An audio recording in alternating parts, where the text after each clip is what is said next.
Day 2 of the Democrat push for impeachment. It didn't go any better than day 1.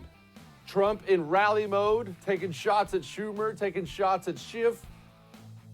It's entertaining. Finally, an NFL video that I'm pretty sure is a crime. All that's coming up on Fridays. I'm right. Hang on.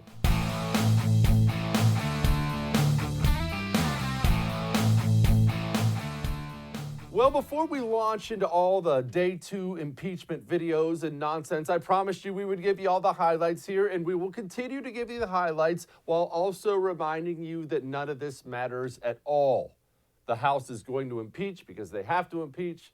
It's going to go on to the Senate, where the Senate is going to make fun of all the Democrats. They're going to make fun of all the Democrat witnesses. They're going to call new witnesses, make the whole party look bad. Then they'll acquit the president, and Donald Trump's going to get reelected in 2020 anyway.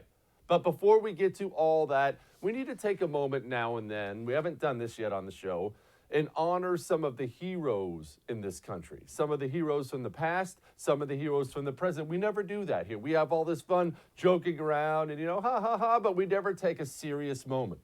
We have so many great people in the history of this country. We have George Washington. We have Andrew Jackson. We have Audie Murphy. We have guys who have done great things. And so let's pause for a moment today and talk about me. You see, I have a Band-Aid here on my finger. I got this Band-Aid. Well, I got it making toast this morning. I sliced open my finger on a butter knife, and I could have easily called in sick. Hey, guys, I can't do it today. I know that's what lesser men would have done. I know that you come to this show for the real news. You come to this show for the real perspective, and so I owe it to you to play hurt. So tonight, in honor of myself, allow us to begin with the show.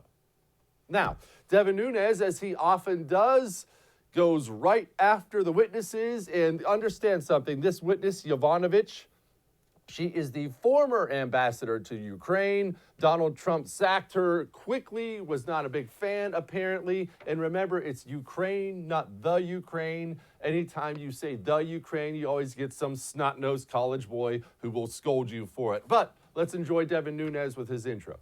The Democrats have convened us once again to advance their operation to topple a duly elected president. I'll note that five Democrats on this committee had already voted to impeach this president before the Trump-Zelensky phone call occurred.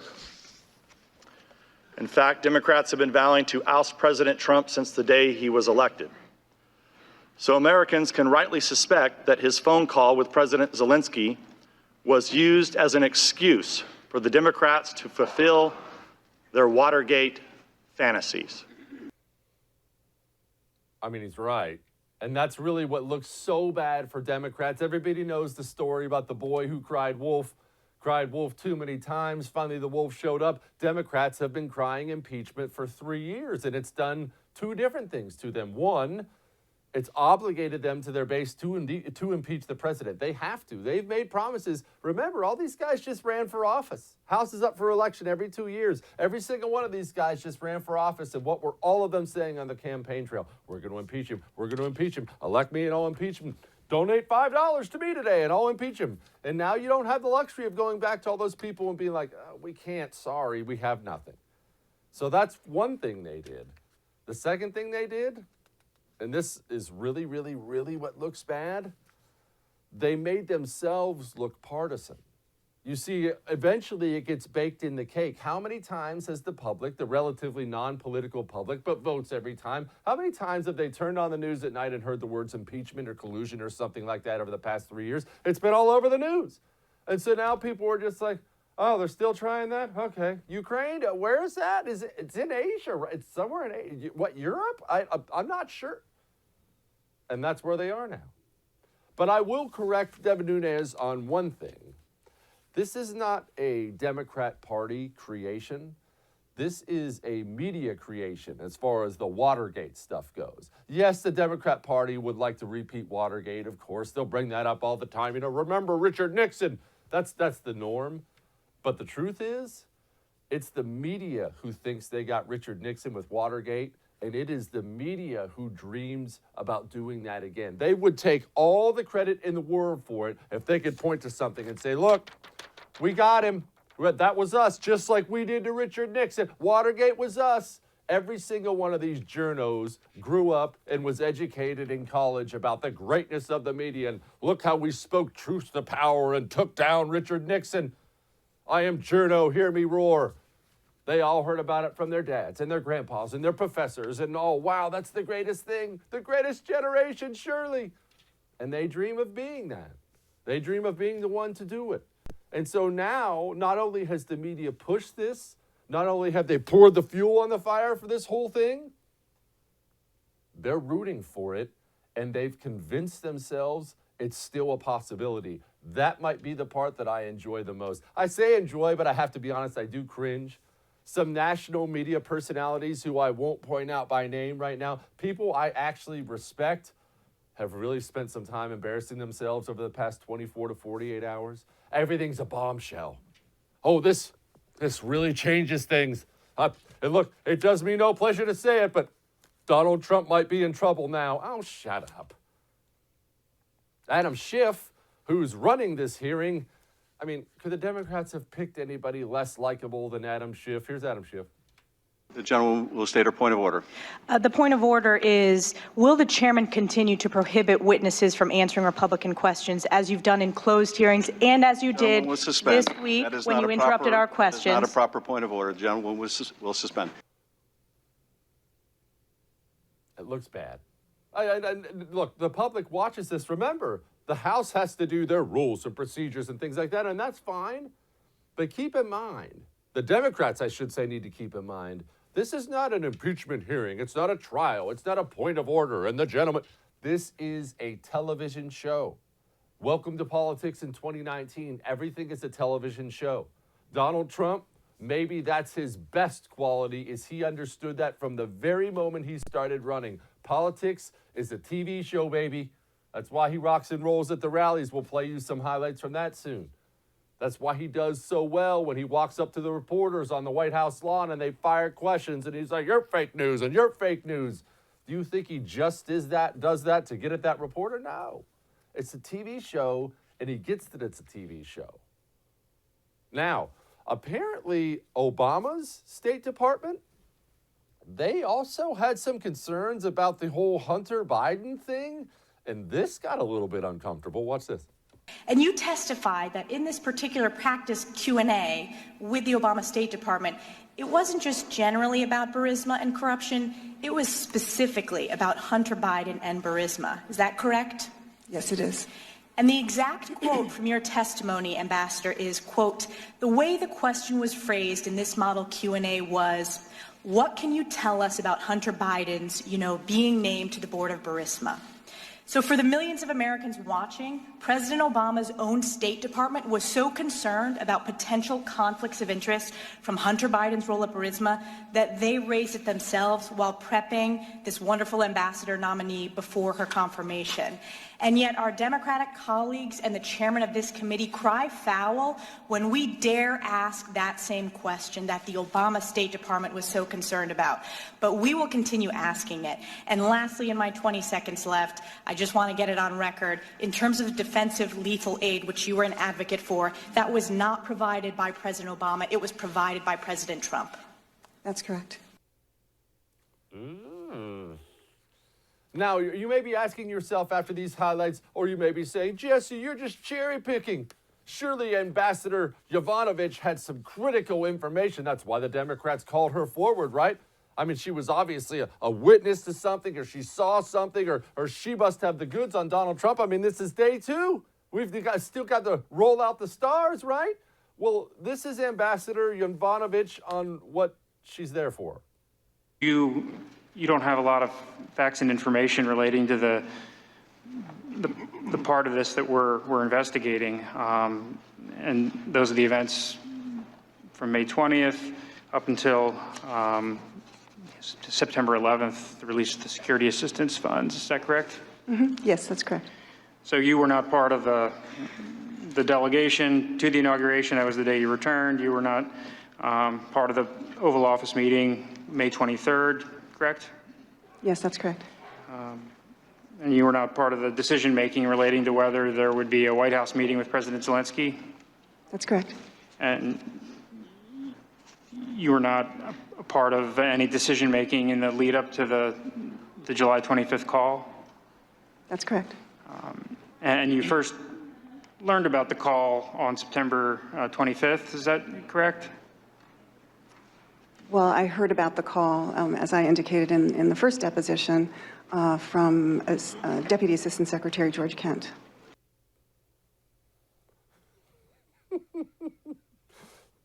She doesn't know anything. Well, I mean, am I going to be called next? Maybe we should call up my mother's dog. I mean, the dog, I mean, you can laugh all you want. The dog has as much knowledge about what they're supposedly trying to impeach the president about as Yovanovitch does. So you weren't on the call? No. You know anything about it? No. Were you here? No. Were you here? though? What would you say you do here, to use that great line from Office Space? Finally, Daniel Brown, I mean, in case you were wondering what she was doing here, I think Daniel Brown really took the time to nail down the most important question of the day. Let's check this out. So how did you feel when you heard President Trump speak so highly of the corrupt Ukrainian prosecutor who helped to execute the smear campaign to have you removed? Did you feel threatened? How did that make you feel? Terrible, honestly. I mean, after 33 years of service to our country, it was terrible. It's not the way I wanted my career to end. Daniel Goldman, by the way, not Daniel Brown. I don't read things before the show. Also, how do you feel? I mean, is that real? That's really, yeah, that's really, how do you feel? What is this? This is not kindergarten bonding time. This is politics. It's an impeachment inquiry into the President of the United States talking about removing him from office. You're talking to an ambassador that was, by everybody's account, lawfully removed from her post as being an ambassador by the President of the United States, who has full discretion to do that to any and every ambassador if he wants. And the questions we're getting are, how do you feel? Who gives a crap how she feels? My gosh. Okay. All right. Moving on, we're going to bring in one of our favorite guests, former counterterrorism officer and host of This Is My Show with Drew Bergquist. As you may guess, his name is Drew Bergquist. He's coming right up. Hang on.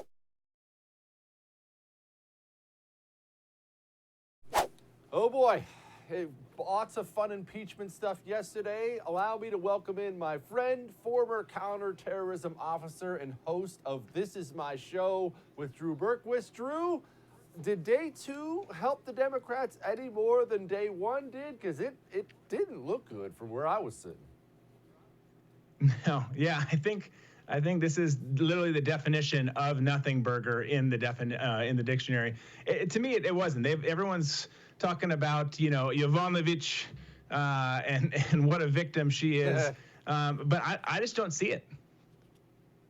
Oh, I don't see it either. And I find it, you know what, let's not spend all day on impeachment. I did want to ask you something about the State Department. People get confused. A lot of people get confused. I've had more questions than I could field for the past couple days about what is the State Department? I'm not even clear on what they do. What's the State Department do? Drew, as a former counterterrorism officer, I'm perfectly aware that you probably know what the State Department does. What is their function? You know, what's funny is with all the years working for them and or being undercover as them, I still don't exactly know what they do or what their purpose is. They're kind of like the United Nations. There's just money going to them. No, I mean, in all seriousness, there's some good people there, but it's diplomatic efforts. So they go into a lot of the same places that intelligence officers go, our military goes, but they sit down, which we do too, but they sit down over tea and meetings and try to hash through problems that way, which sometimes works. A lot of times it doesn't. You got to usually have the hammer too. So I equate them kind of like analysts. You know, they a lot of them are idealists. A lot of them are very left of center folks who, you know, see the world as one way when in actuality it's another way. And when you have the wrong vision and you don't see actually what's going on and you can't take things in a more realistic approach, then obviously the ways that you attempt to fix certain problems aren't going to work either. So they mean well. There's some good people there, but all in all, I think it's a disaster. Pompeo, since he's been there, has been awesome, but that's been one of the few bright spots. Okay, so while you guys are in the counterterror department are plotting how to kill people, they're plotting how to order their green tea. Why are so many people at the State Department left of center? You just said they were. Okay, I get that. Why? How did that come about? Explain to me how that can possibly happen. Well, I think, I don't know if this is the right answer, but I think one possible reason for that is much like analysts that you'd have, within the intelligence community, the military community, et cetera, is they see the world a certain way. The type of person who goes to do those jobs doesn't go into the field. Do they deploy or go to locations outside of the United States? Yes, of course they do. But once they're there, they don't get their hands dirty. They're not out doing the nitty-gritty work. So again, what they see or perceive to be an issue or a non-issue is very different than reality. It's easy to say, oh, these guys aren't that bad. Let's not worry about, the group that is going to become ISIS. When you're not seeing them on the ground, you're not seeing the results of what they've done. So because they are not a functional operational arm of the government in terms of going out and actually doing God's work overseas, they don't see the world the way that operators see the world. So I think that's probably part of it. And then, again, knowing that there's not this action element within the State Department, you're going to get those types of people who are scared of action and don't want to be a part of action. So I think it all just kind of sets up for, hey, this is the Kumbaya group. We're going to sit over here with people and sing songs and drink tea and hope that the world gets safer. While over here, we've got the doers who go out and say, no, we're just going to make the world safer. We're not going to talk about doing it. We're going to do it. Oh, they just talk about things, they don't actually do it. That actually sounds like a college professor. But anyway, can you explain to people, and I'm sorry to get down on the minutia on these things, but I think people are curious and they don't fully understand. Like, say in a hostile nation like Afghanistan or Iraq or somewhere like that, what are the U.S. embassies like, the place where these State Department employees not just live, it's really the main place they stay because they don't get out beyond the wire too often? Yeah, so it's basically, without going too far, is we've got apparently an alarm going off here, but it's you've got this huge compound. You've got people who are guarding all aspects of the compound. It's a massive place. And it's big walls, big concrete barriers like you would have seen on your deployments in the military, except for it's on steroids because you don't have people coming and going as much there. You do to an extent, visitors, but you have people that are trying to get in there because it's the big shiny object. So if you're in Afghanistan, for example, there's no hide. It's not a secret base. So there's no hiding where the U.S. Embassy or consulate is. So you've got folks who are guarding it on all parts, high walls, you've got apartments, you've got kind of like a PX type of environment there for shopping and buying stuff, a cafeteria. So it's just like summer camp in a war zone, basically. And then you've just got a bunch of people hanging out there. And I'll tell you this too, some pretty interesting things happen on those compounds around the globe because you're in a fishbowl. So it's like high school. You just shove people, again, high school, summer camp, whatever you want to call it. You take all these people, shove them into a secure compound, say you can't leave, and then you just sit back and watch. And it's like the best reality TV ever. Absolutely. Some of these locations, many of these locations even have a nice pool, a nice gym. I know of at least one that has a movie theater. Yes, it's very hard duty. Now, all right, let's go back to the United States of America for a little bit. Can you take a 30,000-foot view of this whole impeachment thing obviously, I think, and I'm sure you agree, it's a sham. It's gonna pass the House. He's gonna be impeached. It's gonna die a very painful death for Democrats in the Senate. But at the end of this, how big of a stain does this leave on the Trump presidency? Because sham or no sham, you don't want to be, I believe he'd be the 4th president in history to be impeached. Yeah.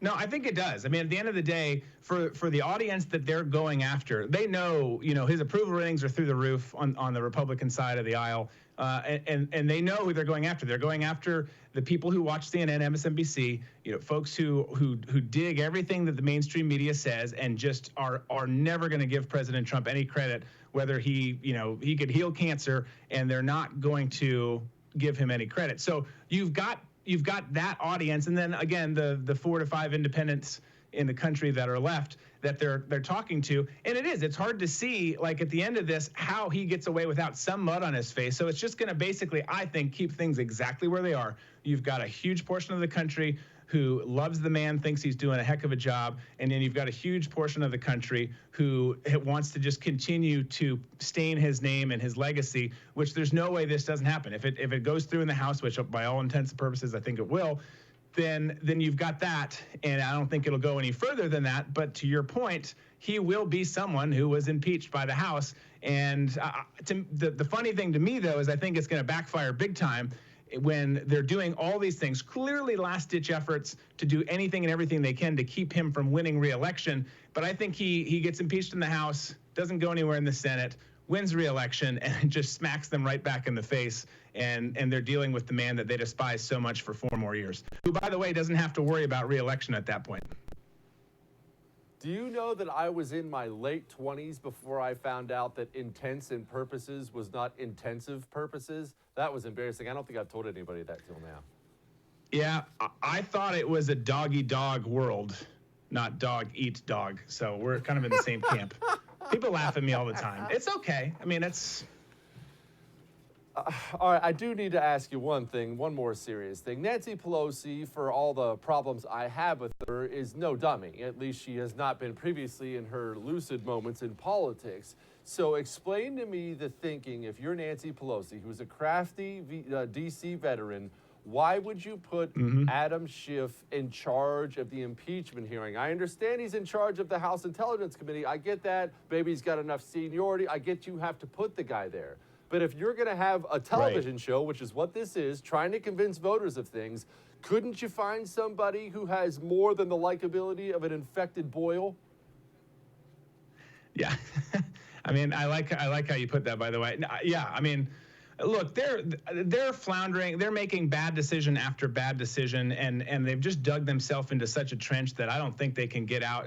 Yeah, I mean, yes, his role demands some respect within their world, not mine. I have about as little respect as possible for Adam Schiff. But I think, yeah, I mean, if you're going to do it, pick someone who's fair, who comes off as fair, someone who comes off as moderate, someone who hasn't been, making up things in the press, which he then said he wasn't intending to do, he was just joking. But you can't have someone like that. If you wanted this to go well, and as well as it, at least as it could, you needed to pick someone who America still thinks is somewhat reasonable and not just so extreme left and not just a clear Trump hater that does everything simply because they hate President Trump, not based on fact. I mean, look, there's transcripts out there. There's a lot of information out there that proves their plan to be bogus. If you want to fight that, do it with someone who's reasonable, and at least it might get a few people who are on the fence to be like, oh, okay, maybe he's got a point. But they didn't do that. They chose Adam Schiff, and it's been pretty remarkable. Good TV for us, though. Yeah, good TV for us. Former counterterrorism officer and host of This Is My Show, Drew Bergquist. Appreciate you, my friend. Good to be with you. Now, Donald Trump in rally mode. He was on fire last night. As you can imagine, he had some things to say about the people who were chirping about impeachment. Well, that's coming up. Hang on.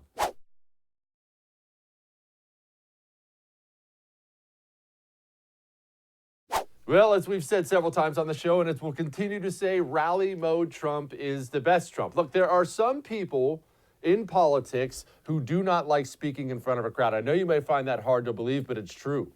So many singers in the entertainment industry actually do not like performing live. I bet you didn't know that. Van Morrison, the famous Van Morrison, had such bad stage fright it almost crippled him at times in his career.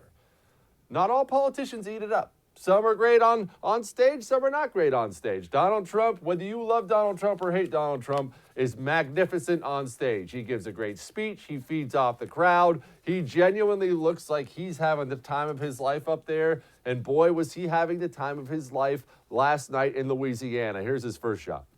How about when they asked these two never-Trumpers, what exactly do you think you impeach him for?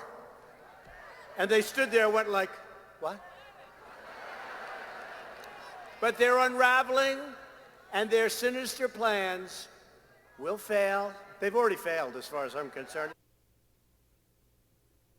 Look, that was a really bad moment yesterday, or wasn't yesterday, 2 days ago, when they asked, I think it was Ratcliffe who asked, Congressman Ratcliffe asked both of them. They were sitting there side by side. So what should we impeach him for? And these were the star witnesses. Remember, you roll out the star witnesses on day one, and both of them were all, I mean, do you know? I don't know. Not a great look. Now, this next thing he said is what I thought was most intriguing of the night last night, because this has been lost on so many people. Listen to what he said about releasing the transcript, and then I'll drop some serious wisdom on you. Here it is. I better release the real call. So they had transcribers. The call is perfect. And we released it, and that was the beginning of the end for them. They are a disgrace. Now, they're just dishonest people. And honestly, they hurt our country incredibly badly. Because I don't like releasing calls with other presidents and prime ministers. You don't like to do that. You don't want to do that, but you had to. Because he totally fabricated, he made up my conversation. He's a thief, he's a crook, and you know what? He's a corrupt politician, and frankly, he should be prosecuted. That part he said about the transcript has been totally lost in all this, and it's 100% true. Donald Trump was right. He had to release it as soon as someone comes out and says, oh, he promised. There was quid pro quo. Okay, now you're at the point where you have to release it because the Democrats were going to and did anyway just decide to run with it. And, I guess we can impeach him now. So Trump tried to kneecap that and release the transcript. But beyond all that, beyond the normal political games we've seen them all play, beyond the horrible political games they're playing now, that looks really, really bad. Some of those phone calls that the presidents make with other foreign leaders, you shouldn't get to see them. I shouldn't get to see them. They're not for the general public, not just for us, for them. They need to know when they're on the phone with the President of the United States of America that conversation is confidential. Otherwise, you can't get total honesty. If you had to have every conversation with your wife in front of a crowd of 50,000 people, would those be 100% honest conversations? No, they wouldn't. It, in the end, hurts the United States of America because you can bet every single leader from here on out who has to talk to Donald Trump on the phone for the next 5 years of his presidency will have in the back of his head, is this transcript going to get released? In fact, most of these guys will probably have a staffer, if they have a good one, who tells them before they get on the phone, hey, just remember, anything you say here could get released to the general public. Democrats might try it again, just a heads up. We should remember it's not always just about politics. It's not always about the 2020 election or this maneuver or that maneuver or demographics or how are we doing with suburban soccer moms. There's a real price to pay. There will be a real cost, an unforeseen real cost to playing these games. Releasing that transcript hurt the United States of America when it comes to foreign policy. It did. And that's just too bad. Now, Donald Trump did bring up a pretty damaging point about the Democrats and what they've done or haven't done.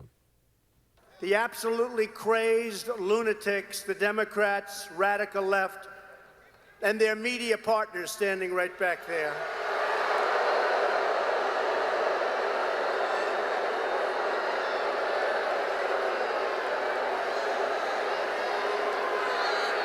Are pushing the deranged impeachment witch hunt for doing nothing wrong. Doing nothing wrong. You know, we did nothing wrong, and they're doing nothing. It's true. They haven't done a thing. Since Nancy Pelosi is Speaker, they haven't done a thing. But once again, their lies will be exposed, just like the last times. I mean, that's right. And that actually same thought occurred to me. It's starting to grate on me a little bit. I don't get upset about too much. I mean, yes, if Jack in the Box forgets my curly fries, that's going to get my blood pressure up. But for the most part, I'm a pretty even keel person. It's part of being the coolest person alive. But as I watched Ambassador Yovanovitch testify today, you know that lady is still on the taxpayer dime. She's still an employee at the State Department. Every single one of those congressmen sitting up there with their perfect ties on, getting their camera time, dropping their 30-second sound bites. Do you know they're all doing that on your dime? Today, you went to work, you got home, made some dinner, sitting down with the wife and kids. Maybe this is the first show you turn on. Very likely it is for the night. Think about that. You went to work today in order to pay for that fiasco you're seeing on the TV every single day. I don't know about you, that grades on me. That I'm funding this sideshow, it grades on me. This government sucks. Well, Donald Trump decided to take a shot, albeit a petty one, but a hilarious one at Chuck Schumer. Here he is. Schumer, how about Chuck? Crying Chuck. I call him Crying Chuck because I saw him cry one time while making a speech. I said, isn't that sad? I've never seen him cry before. I call him Crying Chuck. Crying Chuck. Little ear stuff, you know, little. What even does that mean, the little ear stuff? But hey, man, nobody assigns people nicknames and brands other people like Donald Trump's part of the reason he's president. He didn't stop with Chuck Schumer. He decided to go all in on Adam Schiff, and this is actually painfully true what he said. And if Shifty Schiff, little Shifty Schiff. He's got the little 10-inch neck. What size shirts do you need, Adam? I wear a size 9. 9. He will not make the LSU football team, that I can tell you. Look, it wouldn't be funny if it wasn't true. And now since he's pointed it out, it's all I can see is Schiff sitting there in his chair. I mean, the tie starts here and his chin starts up here. It's bizarre. It really is bizarre. All right. I'll try to avoid that topic with Chief White House Correspondent of OANN, Emerald Robinson, friend of the show. She's coming up in just a sec. Hang on.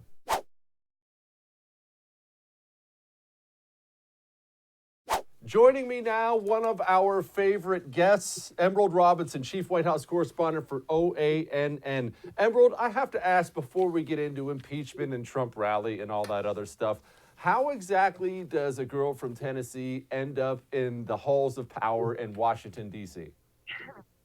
Well, I'm actually from Virginia, but on the Tennessee border. It should be its own state. That's a whole different story to its. What? It should be a different thing. Yes, I'm from the coal mining town that is like right on the Tennessee border. And at one point, they didn't want to form their own state with the part of Eastern Kentucky. So, maybe they should have at this point in time with what's happened with Virginia. And they may be thinking about it again, especially after last week, right? No doubt. No doubt. Yeah, so All it's a long story how I got, bypassed Hollywood, came here. Good for you. By the way, good for you. Having spent very little bit of time in Hollywood, good for you. Now, what exactly do you think the end game is for the impeachment stuff as far as the smarter people in the Democrat Party? See, I know AOC and all the nutballs think it's going to happen, but I'm talking the Nancy Pelosi types who know it's going to fail. She knows this thing's going to fail, especially once Mitch McConnell gets a hold of it. I mean, they're really going to make the Democrats look bad. So they have to have some goal for this, right? There has to be some goal coming out. Is it just leave a little bit of mud on Trump? Is that it? Well, that's a good question because, yes, it looks like it would be a futile end game where there wouldn't be the votes in the Senate and it wouldn't go anywhere. But for them, why not take the chance? Because you do have certain Republican senators who didn't vote with the president in regards to his, or voted against his emergency at the border. Then you also had some senators who were very slow, some GOP senators who were very slow to sign on board the resolution against impeachment that Lindsey Graham put forward. There were senators on the Republican side who were not happy at all with the policy in Syria. So to say, I would warn conservatives to be overzealous in that it won't go anywhere. Likely it won't, but there could be a different way that McConnell handled things than he's handling them now that would squash it faster than he is. They're going to give it a full impeachment trial should it pass the House, and it likely will. So that being said, though, at the very least, the end game will be the court of public opinion, which you're seeing play out right now, right? Orange man bad. He's terrible. He's going to get the U.S. in trouble. He's going to get Ukraine blown up because they're not going to have security aid, which is not even true to story, because the thing that you see Republicans trying to point out, but Democrats are really trying to squash, is that under this administration, Ukraine has fared much better in combating Russian aggression towards Ukraine than it did under the Obama administration, because ultimately the president did approve the sale of the Javelin system, something that Obama had held off on, has refrained from doing because it would anger Russia. So at the very end, you saw, especially today, I thought Yovanovitch was a very good display of what the court of public opinion is, because she's a woman, she's a career State Department official, and you see how much more emotional today was. Now, I had said that I've been told that she was expected to cry, that they thought she would break down sort of in Christine Blasey Ford nature, if you remember from the Kavanaugh hearing. But it wasn't. Yes. She who cried or broke down. It was almost Congressman Denny Hecht who broke down for her. Oh, you could tell when he got up there, you could tell he was like trying to draw that out of her. Like, please cry for me. He might as well have walked over and stepped on her toe or something. But you just said something that totally burst my balloon. You don't think it's a guarantee this thing dies in the Senate? I mean, even though you have milquetoast Mitt Romney and people like that, I can't wrap my mind around a reality where GOP senators would think they could survive the next election if they signed on to this farce. But you think so? They wouldn't survive the next election. But let's look at some of the things that they've avoided doing. Look at over the last 3 years what we've learned about certain institutions. The fact that people, let's just take, for instance, the fact that Roger Stone got convicted today on 5 counts of lying to Congress, and yet no one like Comey or McCabe has been convicted of anything they've been found in wrongdoing. Also, Lindsey Graham hasn't followed up on having called any of those hearings that he suggested he should do on the Senate side in countering the president's impeachment. There's been a lack of action from the Republicans, and they're out of DC, we've just not seen the other side of things where you would see some of those prosecutions coming out of the Russia investigation that people think they're expecting to see under this administration finally, right? So I am a bit hesitant to go all in that this could not go all the way, just based on the lack of action we've seen from Republican senators on several levels. And their language is concerning to me when they're not fully committing to calling this a sham or throwing it out. And Mitch McConnell saying that he's going to give it, follow what he's supposed to do, essentially. Maybe I'm jaded at this point, Jesse. I have now been here for a few years, but I don't feel comfortable saying, I'm sorry to ruin your weekend for you. You should have probably had on another guest. Debbie Downer. You know what? Next time I ask that, just lie. You were such a Debbie Downer. I had convinced myself that we were good, and the more you talk, the more I'm worried that you're right, and I just want to start weeping right now, but I'm not going to do that. Now, I did want to ask, have you ever gotten to fly on Air Force One or Marine One yet?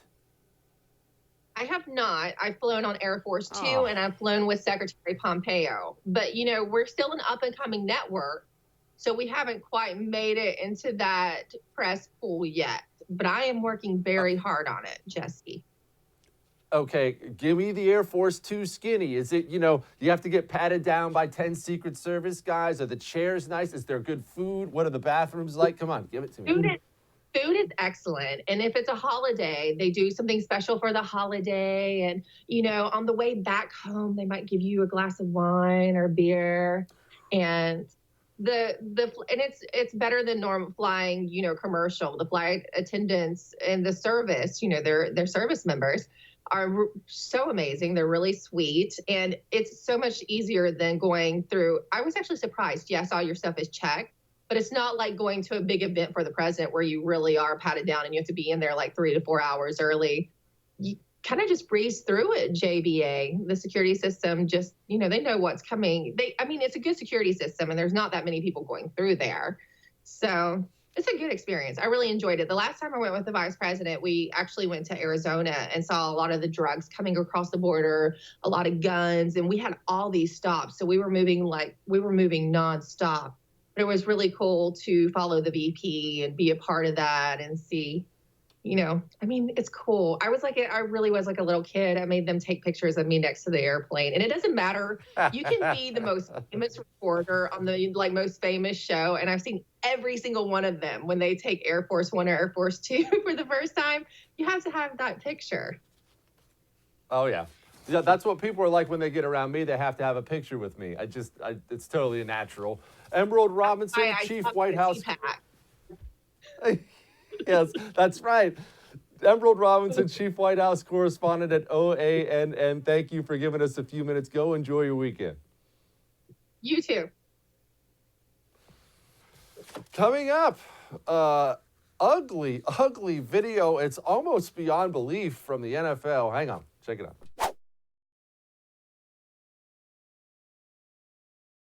Well, from time to time, we'll look in on sports, mainly football, because that's really the only sport that matters on this show. And so to send you off, this was from the NFL game last night, the Steelers-Browns game on Thursday Night Football.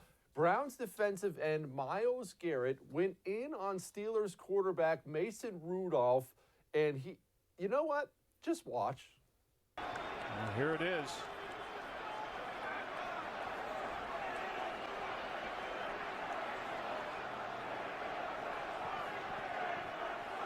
Well, he tackled Rudolph. Rudolph didn't like the way that he was tackled. Oh, gosh. Man. Oh, man. Oh, my goodness.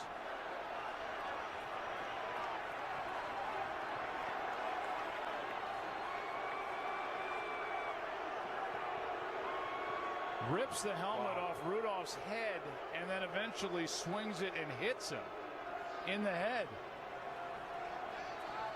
And then Ogunjobi comes up and hits Rudolph from behind.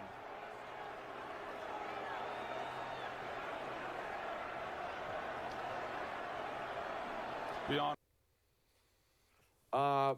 I'm not one of these guys who, loves the new NFL rules where you can't hit anybody and we must be nice and all these other things. But have you ever held a football helmet? Have you ever felt a football helmet? Do you have any idea what that thing would be in the hands of a 270-pound defensive end who can squat an entire building?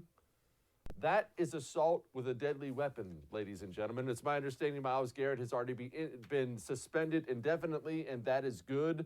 And I don't know where that line gets blurred between the rules in sports and suspensions and what you should do. That's assault with a deadly weapon. Myles Garrett, probably not the best human being in the world. All right, that's it for I'm Right this week.